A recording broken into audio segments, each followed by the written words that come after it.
Okay, the NavMeshAgent works in this way. Your terrain, basically your surface, um, and let me just close this, clear it. Once you select your terrain, you can go into navigation, window navigation. If it's this is a static object, so I just need to say navigation static here.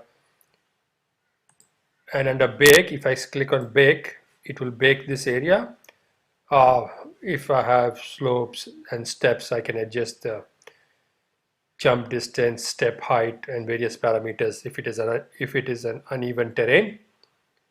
But once I have this, the basic setup is I even have an enemy here. So that is basically for auto traversing on a plane. So this is basically for your AI, generally useful for enemies.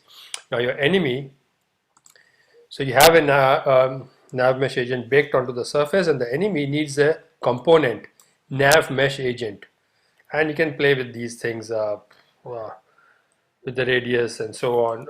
I've left everything at default.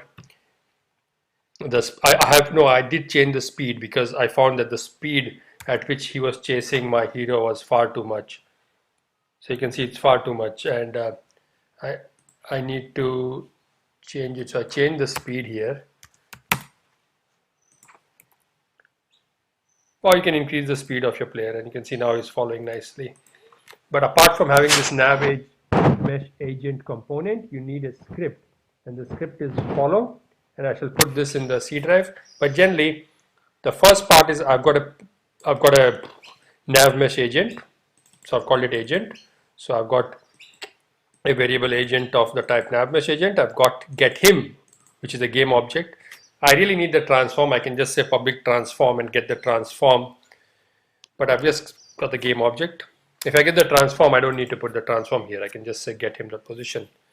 But because it's a game object, getHim, when I drag and drop my hero, so hero is the guy we need to get. So an enemy, because it's a public variable, you will see this getHim. So you just drag and drop the hero there, and what happens is you then basically in update say agent.setDestination. Or you have to get the NavMeshAgent component. So you do that in start. You set up agent is equal to get the component, and from where is it getting it? It is getting it from here because the component has been attached to enemy. If you try to run the script without this attached, it will say, hey, your script is trying to access a NavMeshAgent component which is not there. So the agent is going to get that, and the agent has a destination. It's a vector 3 XYZ position. So because it's constantly changing, we say get this guy, get him, get his transform and position, and that's the destination of the enemy. I hope this helps.